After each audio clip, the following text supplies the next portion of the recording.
Oh, hi there everyone. My name is Rameez Khan. I am a filmmaker and a film critic and an avid comic book reader. This series is about none of those things, however, as I am just going to be talking about a character. This is the very first episode of my series called Heroes. We're going to be talking about characters I really like and who happen to be heroes. The other series is going to be called Villains. So for this very first episode, we're going to be talking about my favorite character of all time. I have an obsession with this character, a mild obsession, and what I mean by mild obsession is I need help because I'm obsessed with this person. This character is one of my favorites of all time, the favorite of all time, and this character is none other than Batman.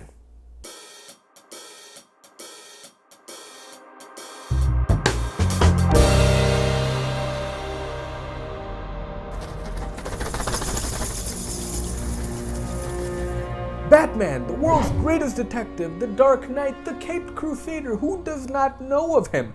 He is the most popular character in all of comic books, and he is the most successful character as well when it comes to licensing. He was created in May 1939 by Bob Kane and Bill Finger. Don't worry, every Batman license will remind you that Bob Kane was involved in creating this. And now I am going to tell you why I love this character so much. I have a massive affinity for this character and his stories. He and his problems have at times helped me overcome mine. I share a personal connection with this character. He chooses to fight crime as a criminal himself. He chooses to take the law into his own hands as a vigilante. Yet, he will never take a life. Surely the war on crime will be over much quicker if Batman just decides to kill everyone. So why doesn't he? Well, I'll let the big bad bat tell you himself. It'd be too damned easy. All I've ever wanted to do is kill him. A day doesn't go by when I don't think about subjecting him to every horrendous torture he's dealt out to others, and then end him. But if I do that, if I allow myself to go down into that place, I'll never come back. Batman doesn't kill because killing is what created him. We all know about this famed character's famed origin. His parents were gunned down right in front of him for a little bit of pearls and a little bit of money. Now that is truly pathetic. He saw how easy it was for a person to take a life. It truly is amazing though. The worst thing that could ever happen to a little child ended up being the best thing that happened to so many other people. Batman has saved countless people's lives because of that one event. It's such a powerful story, a powerful origin story. The time has come.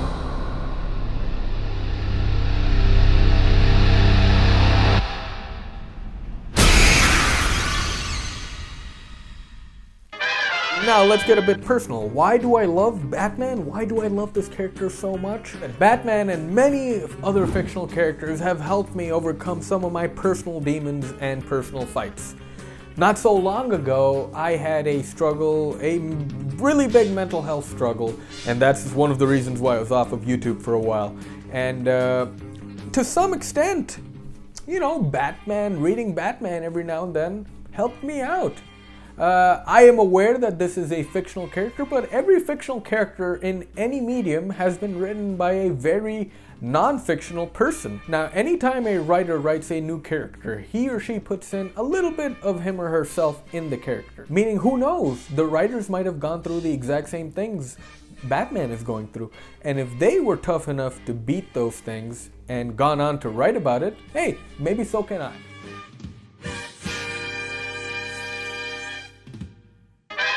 Another reason why I love Batman, and this is a thing I actually do in my day-to-day life, is deontology. He taught me what deontology is. Deontology is the study of the focus of the rightness or the wrongness of your actions, and not the consequences that they cause. Sure, killing the Joker will stop so much crime in the future. The Joker, for one, will not be able to commit any more crimes. But does that take away the fact that Batman, a person, killed the Joker, another person?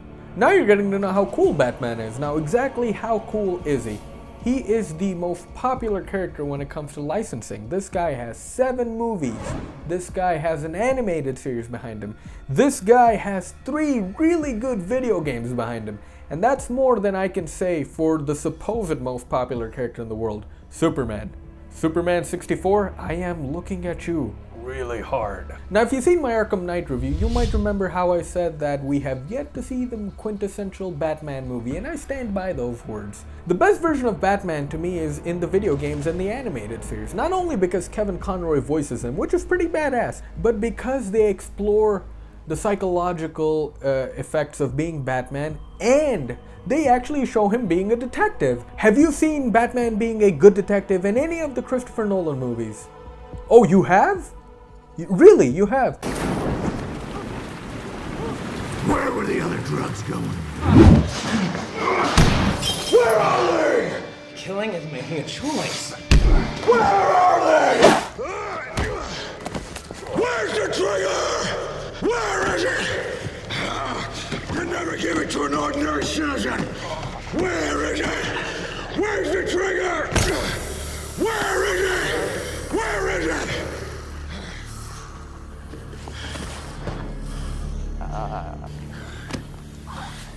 No, people, and Batman, that is not called being a detective. That is punching people and yelling in their faces to tell them where is that object at. That's it. That is not being a detective. This character is so popular that 7 people have played him. Adam West, Michael Keaton, Val Kilmer, George Clooney. Yeah, that happened. Christian Bale, Ben Affleck, and if we're counting the animated Batman, the best Batman, Kevin Conroy.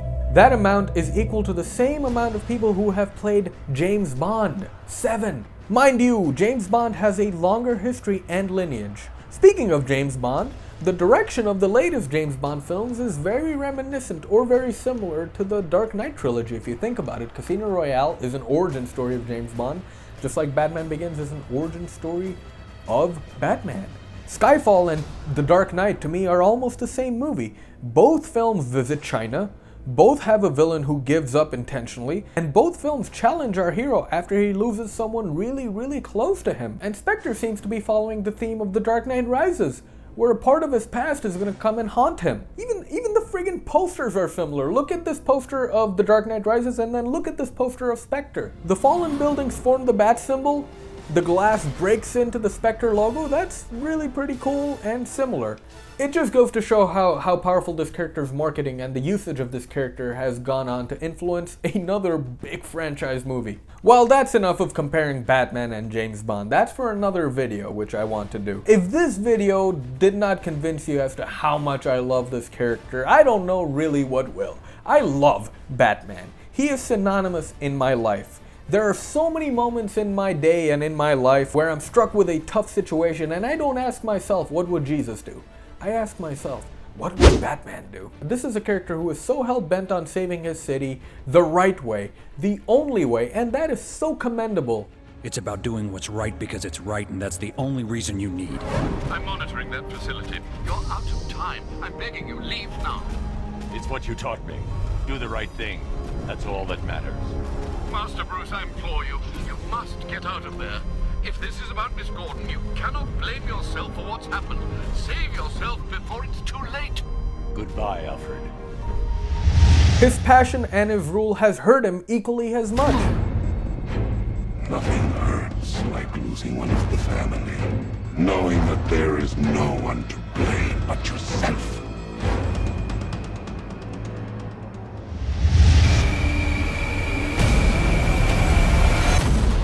You will bring death to all who follow you. Yet with all of that, he does the things the way he does them, and that truly is, again, as I said, really commendable. Now for the person who is not acquainted with Batman and still happened to click on this video. By the way, thank you for clicking on this video and not being synonymous with Batman. I really appreciate it. If you don't know anything about Batman, let me give you some great points to start off on. My personal favorite Batman story is The Long Halloween.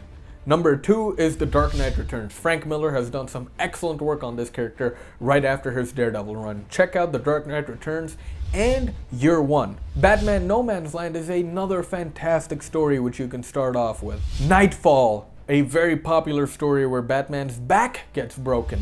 Batman, The Court of Owls. This is of course one of the most current and popular Batman stories going on. Under the Red Hood, a fantastic story, one of my favorites. Now if you don't like reading, take up reading because reading is good for you.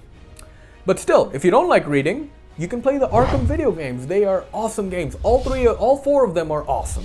And if you don't like playing video games, what's wrong with you, by the way? Watch the Batman animated series and the Batman series. They are great. Now those are some great starting points for the novice Batman reader. If you don't know anything about the character, those books, video games, and cartoon shows will definitely help you out if you're interested in Batman.